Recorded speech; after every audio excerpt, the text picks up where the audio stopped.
Assalamualaikum warahmatullahi wabarakatuh. Nama saya Nanda Fidasari.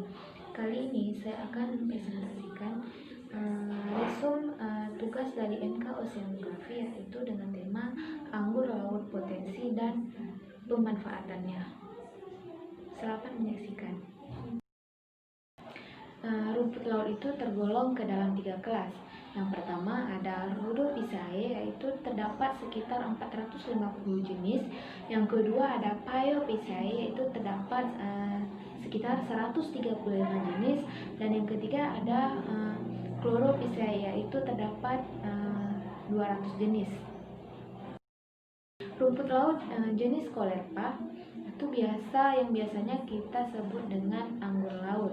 Colerpa itu memiliki sifat plastisinitas morfologis yang sangat besar. Artinya, secara bentuk, warna, kemudian tampilan, meskipun jenis yang sama, tetapi kita dapat menjumpai tampilannya berbeda.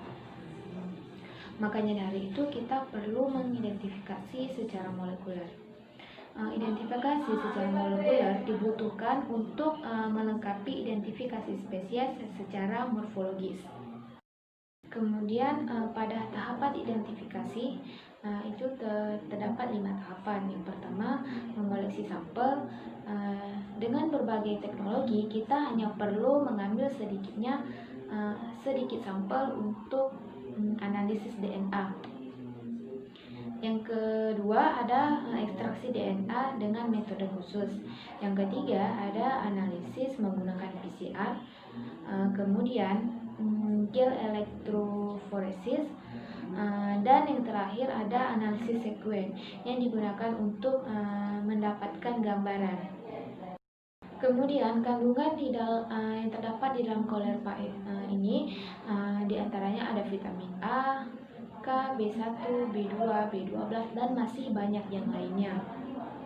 Masalah utama pada Colerpa segar yaitu dia mudah rusak, mengalami kemunduran mutu. Dalam 1 hari saja, Colerpa dalam bentuk segar itu dia sudah tidak layak untuk dikonsumsi karena airnya yang sudah mulai keluar dan mengeluarkan bau busuk yang tidak enak. Bagaimana cara mengatasinya? Cara mengatasinya yang pertama, kita mencari metode dehidrasi yang cocok, kemudian mencari metode penyimpanan yang baik, dan mencari metode dehidrasi yang pas. Habitat Colerpa atau anggur laut ini yaitu di lingkungan perairan yang berkarang. Kemudian pada masa pemanenan, jika budidayanya itu ditambak, dia akan tambak itu terdapat lumpur, sehingga kalau dipanen itu harus dibersihkan lagi.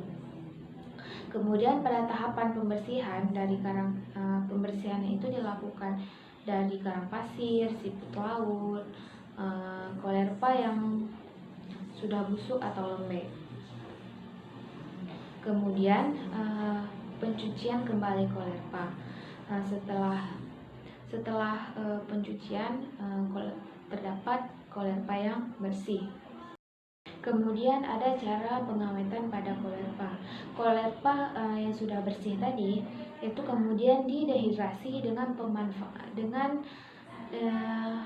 perendaman dalam larutan garam. Selanjutnya ada diversifikasi produk olahan berbasis Colerpa yang disampaikan oleh Ibu Nurhayati MSI.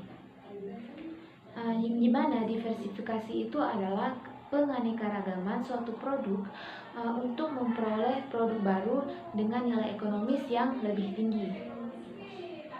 Tujuan dilakukannya diversifikasi yaitu yang pertama, meningkatkan masa simpan produk, yang kedua, memperluas pasar, yang ketiga, mempermudah transportasi, yang keempat, meningkatkan gizi dan mutu produk. Perlunya dilakukan diversifikasi dikarenakan umur simpan Colerpa yang pendek, kemudian pasar Colerpa itu terbatas pada masyarakat pesisir di sekitar saja dan berpotensi tinggi untuk dikomersilkan. Selanjutnya ada potensi kolerpa. Kolerpa itu merupakan salah satu jenis rumput laut hijau yang ketersediaannya melimpah dan secara alami di perairan Indonesia yang telah berhasil dibudidayakan. Kolerpa ini dia bersifat edible atau dapat dikonsumsi. Bentuknya yang unik, menyerupai buah anggur, namun bulirnya kecil-kecil, menyerupai telur ikan. Rasanya yang khas, asin dan gurih. Dan untuk jenis Colerpa rameosa itu dia terasa pedas. Dia mengandung nutrisi, vitamin dan mineral yang berguna bagi tubuh serta mengandung senyawa bioaktif yang penting untuk kesehatan.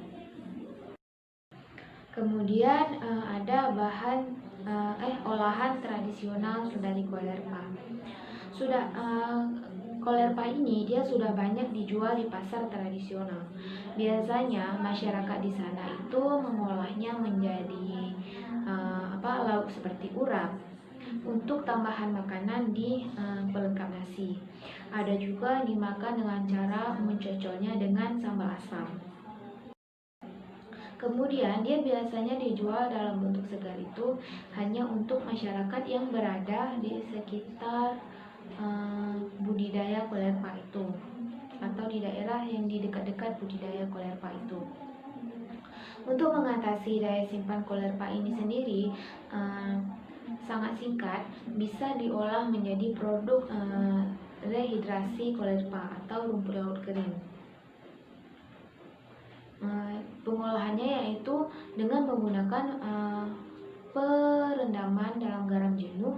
Kemudian produk tersebut bisa tahan dalam waktu dari 4 sampai 6 bulan.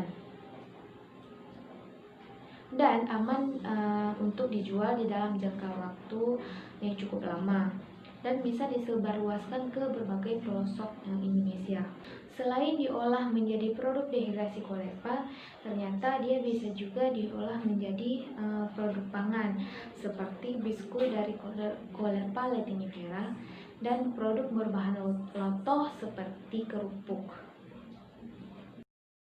Sekian presentasi dari saya, lebih dan kurang saya mohon maaf. Assalamualaikum warahmatullahi wabarakatuh.